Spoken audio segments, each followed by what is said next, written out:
श्रीला प्रभुपाद की जय, गुरु वरांग की जय। तो कल के सत्र में हमने सुना था चैतन्य महाप्रभु हरिदास ठाकुर के मुख से हरि नाम की व्याख्या करवाना चाहते हैं, हरि नाम का तत्व सभी जीवों तक पहुंचाना चाहते हैं। इसलिए महाप्रभु प्रश्न पूछते हैं कि कलयुग में तो सभी यवन होंगे, सभी मलेच्छ होंगे, तो इन सब लोगों का दुख देखकर मुझे पीड़ा हो रही है, इनका उद्धार कैसे होगा। ये लोग गाय ब्राह्मण संस्कृति को स्वीकार नहीं करेंगे, गौओं की हत्या करेंगे, ब्राह्मण संस्कृति की हत्या करेंगे। ऐसे जीव, ऐसे यवन, ऐसे मलेच्छ जो पाप कर्मों में लगे हैं, जो वैदिक संस्कृति को नहीं मानते, तो इनका उद्धार किस तरह होगा। मुझे महान दुख है कि मुझे इसका कोई रास्ता नहीं दिखाई देता। तो श्रील प्रभुपाद जी यवन मलेच्छ का व्याख्या दिए, जो वैदिक संस्कृति को नहीं मानता, जो गायों का मांस खाता है, जो ब्राह्मण संस्कृति को नष्ट करना चाहता है, ऐसा व्यक्ति यवन और मलेच्छ कहलाता है। इसलिए हमारी संस्था में 4 नियम है जिसको पालन करने पर व्यक्ति वैष्णव बन जाता है। तो चैतन्य महाप्रभु के हृदय में पतित आत्माओं के उद्धार के बारे में सदैव चिंता रहती है। इसलिए महाप्रभु कहते हैं यही दुख अपार, यही मेरा महान दुख है। तो पतित आत्माओं को देखकर जो इस भौतिक जगत में सड़ रही है, दुखी हो रही है, तो उन्हीं जीवों के उद्धार के लिए प्रत्यक्ष रूप से कृष्ण चैतन्य महाप्रभु बनकर आए और उन्होंने कृष्ण प्रेम प्रदान किया। अब चैतन्य महाप्रभु के इस प्रश्न को सुनकर हरिदास ठाकुर क्या उत्तर देंगे, उसको आज हम श्रवण करेंगे। श्री चैतन्य महाप्रभु के इस प्रश्न को सुनकर हरिदास ठाकुर ने उत्तर दिया है, प्रभु आप चिंता ना करें, आप भौतिक संसार में यवनों की दशा देखकर दुखी ना हो। तात्पर्य हरिदास ठाकुर के शब्द उस भक्त के सर्वथा उपयुक्त है जिसने भगवान की सेवा में अपने जीवन और प्राण अर्पित कर दिए हों। जब भगवान पतित आत्माओं की दशा पर दुखी होते हैं, तब भक्त यह कहकर उन्हें सांत्वना देता है कि हे प्रभु आप चिंतित ना हो, यह सेवा है। श्री चैतन्य महाप्रभु को इस चिंता से छुटकारा दिलाने का प्रयास करने के लिए हर एक को उनके कार्य में लग जाना चाहिए। तो कल भी हमने सुना था चैतन्य महाप्रभु का सच्चा अनुयायी कौन है, जो उनके बताए गए उपदेश का पालन अपने जीवन में कर रहा है, जो उनके आदेशानुसार प्रचार कार्य में लगा है। और यहाँ पे भी बताया गया है कि हरदास ठाकुर कह रहे हैं कि आप चिंता मत करिए, भौतिक संसार में जो यवनों की दशा है उसको देखकर आप दुखी मत होइए। तो एक भक्त के अंदर जो करुणा होती है, उस करुणा को यहाँ पे प्रदर्शित किया गया है। श्रील प्रभुपाद में भी करुणा थी, इसलिए इस भौतिक जगत के बद्ध जीवों को देखकर उनको भी बड़ा दुख पहुंचता था कि इनका उद्धार कैसे होगा। यही महाप्रभु की वास्तविक सेवा है। जो कोई श्री चैतन्य महाप्रभु की पतित आत्माओं के प्रति चिंता को दूर करने का प्रयास करता है, वह निश्चित रूप से श्री चैतन्य महाप्रभु का अत्यंत प्रिय एवं विश्वास पात्र एवं विश्वसनीय भक्त है। ऐसे भक्त की निंदा करना, जो श्री चैतन्य महाप्रभु के संप्रदाय का विस्तार करने का भरसक प्रयत्न कर रहा हो, सबसे बड़ा अपराध है। जो ऐसा करता है उसे उसके द्वेष का दंड अवश्य मिलेगा। ऐसा श्रील प्रभुपाद जी चैतन्य चरितामृत के अंत लीला के 3 अध्याय के 52वें श्लोक के तात्पर्य से कह रहे हैं। जो प्रामाणिक भक्त गंभीरता पूर्वक महाप्रभु के आंदोलन में सेवा कर रहे हैं और उनकी सेवा का मुख्य लक्षण है प्रचार करना, पतित आत्माओं तक पहुंचना, उनको कृष्ण का उपदेश देना, ऐसे भक्तों की कोई निंदा करे, उनसे कोई द्वेष करे, तो उसको अवश्य दंड मिलेगा। यही सबसे बड़ा अपराध है, क्योंकि ऐसे भक्त चैतन्य महाप्रभु की जो चिंता है पतित आत्माओं के प्रति, उसको दूर करने का प्रयास कर रहे हैं। यवन सकलेर मुक्ति हवे अनायासे, हा राम बलि कहे नाम भासे। चूंकि सारे यवन हा राम कहने के अभ्यस्त हैं, इसलिए वे इस नामभास द्वारा सरलता पूर्वक उबार लिए जाएंगे। महाप्रेमे भक्त कहे हा राम, यवनेर भाग्य देख लाए सही नाम। एक भक्त अत्यधिक प्रेम वश पुकारता है मेरे भगवान रामचंद्र, हे मेरे भगवान रामचंद्र, किंतु यवन भी जप करते हैं हा राम। जरा उनका सौभाग्य तो देखें। देख रहे हैं भक्त की युक्ति। एक भक्त प्रेम पूर्वक भगवान का नाम कैसे पुकारता है, हे मेरे प्रभु रामचंद्र, हे मेरे प्रभु रामचंद्र। लेकिन यवन मलेच्छ जो गायों की हत्या करते हैं, गायों के मांस का भक्षण करते हैं, ब्राह्मण संस्कृति से द्वेष करते हैं, ऐसे यवन ऐसे मलेच्छ जब हा राम बोलते हैं, हा राम बोलते हैं, तो एक प्रकार से ये अच्छा शब्द नहीं है, लेकिन उस हा राम में राम छिपा है। तो भगवान उस राम शब्द को ग्रहण कर कर उनको मुक्ति प्रदान कर देते हैं। तात्पर्य, यदि छोटा सा बालक आग को छू लेता है तो आग उसे जला देती है, और यदि कोई वयस्क व्यक्ति आग को छूता है तो वह उसे भी जला देगी। हरदास ठाकुर कहते हैं कि भगवान का उन्नत भक्त पुकारता है हा राम हा राम। यद्यपि यवन लोग हा राम का दिव्य अर्थ नहीं जानते, किंतु सामान्य जीवन में वे भी इन शब्दों को बोलते हैं। यवनों के लिए हा राम शब्द का अर्थ है निंदनीय, जबकि भक्त हा राम का उच्चारण प्रेम वश करता है। फिर भी चूंकि हा राम शब्द आध्यात्मिक सार स्वरूप है, इसलिए बात तो वही रहती है, चाहे वह शब्द यवनों द्वारा बोले जाएं अथवा महान भक्तों द्वारा। ये बिल्कुल अग्नि की तरह है जो बच्चों तथा वयस्कों के लिए एक समान होती है। दूसरे शब्दों में, यदि भगवान के पवित्र नाम का उच्चारण परमेश्वर के संदर्भ में ना भी किया जाए तो भी भगवान का पवित्र नाम हा राम सदैव प्रभाव दिखाता है। यवन लोग पवित्र नाम का उच्चारण भक्तों की अपेक्षा सर्वथा भिन्न भाव से करते हैं, किंतु पवित्र नाम हा राम आध्यात्मिकता की दृष्टि से इतना शक्तिशाली है कि यह सर्वत्र प्रभाव डालता है, चाहे कोई इसे जानता हो अथवा नहीं। इसकी व्याख्या आगे की गई है। तो उदाहरण देके समझा रहे हैं। छोटा बालक आग को छूता है तो उसका हाथ जल जाता है, और बड़ा व्यक्ति भी आग को स्पर्श करता है तो वह भी अपना हाथ जला लेता है। हरदास ठाकुर कहते हैं ऐसे ही नाम का प्रभाव है। कोई उन्नत भक्त पुकारता है हा राम, तो इसका सुंदर अर्थ है मेरे प्रभु रामचंद्र। और कोई यवन व्यक्ति भी पुकारता है हा राम, जबकि उनके धर्म में ये शब्द निंदनीय है, लेकिन राम शब्द छुपा होने के कारण वह राम जो भगवान का नाम है अपनी शक्ति का प्रभाव दिखाता है। इसलिए बात वही रहती है, लेकिन शब्द जब यवनों के द्वारा बोले जाते हैं तो उनको भी मुक्ति मिलती है, और भक्तों के द्वारा बोले जाते हैं वो तो प्रेम पूर्वक भगवान को पुकारने जैसा है।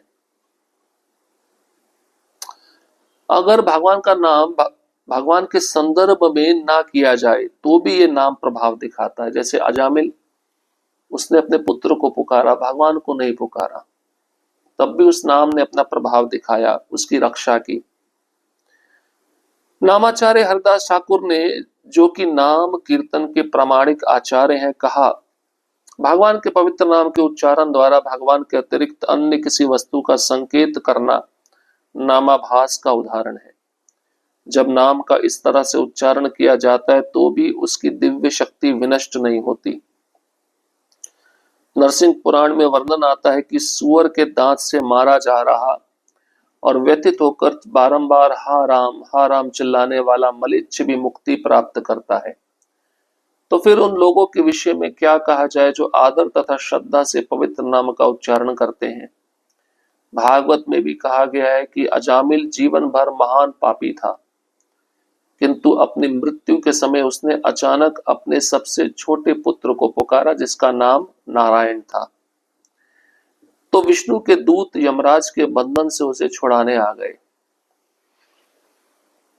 तो दो उदाहरण और स्पष्ट रूप से बता रहे हैं जिससे भगवान का नाम कितना शक्तिशाली है इसको समझा जा सके। नरसिंह पुराण में कथा आती है जंगली सुअर जब मलेच्छ के पेट में अपना सींग घुसा देता है तो उस दर्द से आहत होकर वह मलेच्छ हा राम बोलता है उस सुअर को। तो भगवान उसके लिए अपने वैकुंठ धाम से विमान भेज देते हैं उसको अपने पास में लाने के लिए, क्योंकि हा राम बोला।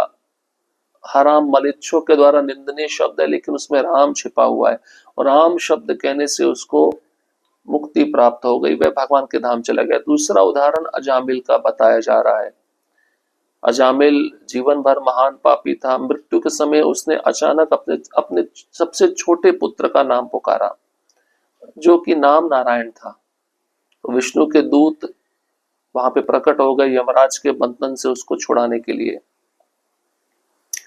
राम शब्द में दो अक्षर रा तथा मा है, ये विलग नहीं किए जा सकते और प्रेम वाची शब्द हा से अलंकृत है, जिसका अर्थ है हे। पवित्र नाम के अक्षरों की इतनी आध्यात्मिक शक्ति है कि अनुचित ढंग से बोले जाने पर भी अपना प्रभाव दिखाते हैं। नामेकम यस्य वाचि स्मरण पथगतम श्रोत्र मूलम गतम वा शुद्धम वा शुद्ध वर्ण व्यहिता रहितम तार्यत्येव सत्यम तच्चिदेह त्रिविण जंता लोपपाषण्ड मध्य निक्षिप्तम स्यान फलः जनकम शीघ्रमेवात्र विप्रः। यदि भक्त एक बार भी भगवान के पवित्र नाम का उच्चारण करता है अथवा वह उसके मन में या श्रवण करने के माध्यम रूपी कान में प्रवेश करता है तो यह पवित्र नाम निश्चय ही उसे भव बंधन से उबार लेगा। चाहे नामोच्चारण व्याकरण के अनुसार सही ढंग से किया गया हो, चाहे मिलाकर अथवा अलग अलग खंडों में किया गया हो। इसलिए हे ब्राह्मण, पवित्र नाम की शक्ति निश्चित रूप से महान है, किंतु यदि कोई पवित्र नाम के उच्चारण का उपयोग भौतिक शरीर, भौतिक संपत्ति तथा अनुयायियों के लिए अथवा लोभ या नास्तिकता के प्रभाव में आकर करता है, अर्थात अपराध सहित नामोच्चारण किया जाता, तो ऐसे उच्चारण से तुरंत वांछित फल नहीं मिलेगा। अतः भगवान के पवित्र नाम का उच्चारण करते समय सावधानी पूर्वक अपराधों से बचना चाहिए। तो बताते राम शब्द में दो अक्षर है रा तथा मा, इन दोनों को अलग नहीं किया जा सकता।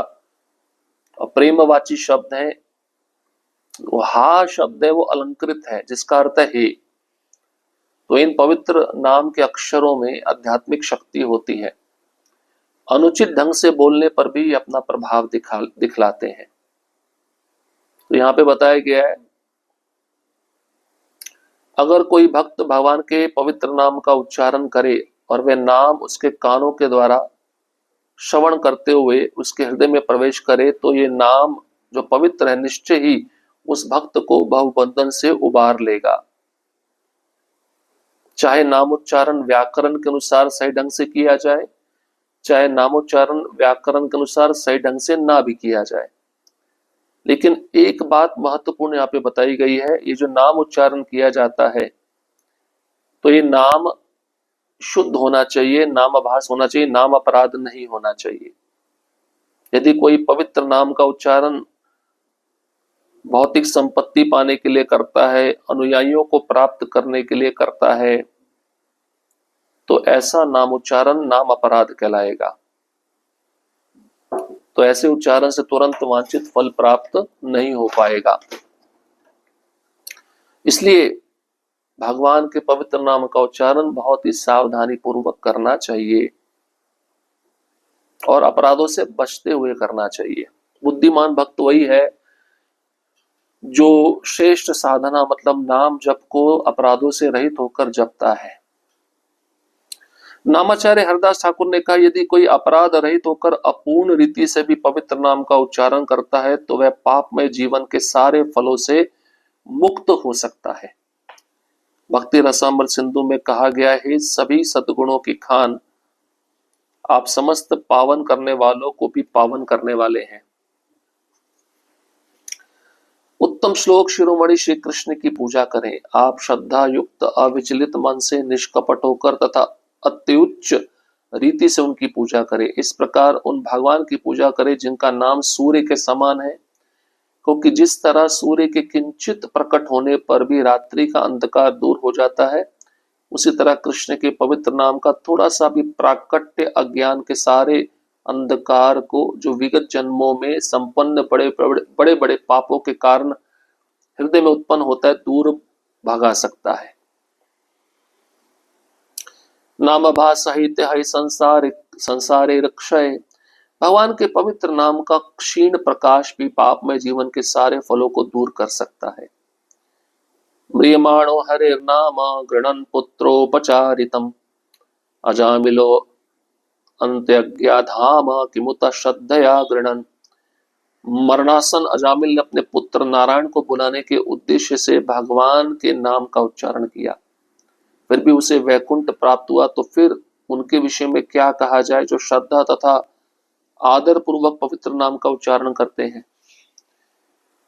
तो नामाचार्य हरदास ठाकुर कहते हैं, यदि कोई अपराधों को छोड़कर अपूर्ण रीति से भी पवित्र नाम का उच्चारण करे तो वह व्यक्ति भी पाप में जीवन के सारे फलों से मुक्त हो सकता है।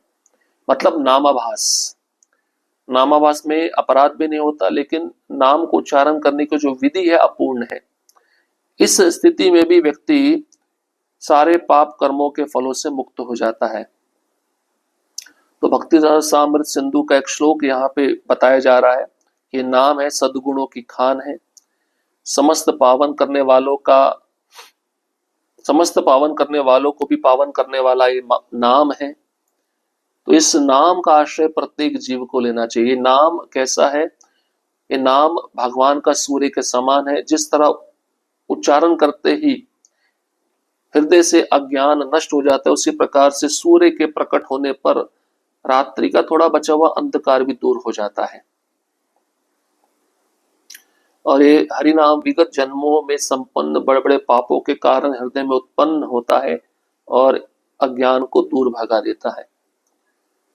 तो मरते समय अजामिल ने अपने पुत्र नारायण को बुलाने का प्रयास किया। वो नाम का उच्चारण करने से ही उस अजामिल को वैकुंठ की प्राप्ति हो गई। तो बताया गया फिर श्रद्धा पूर्वक आदर पूर्वक जो भक्त पवित्र नाम का उच्चारण कर रहे हैं उनके विषय में क्या कहा जाए। ऐसे भक्त तो महान है, दिव्य है।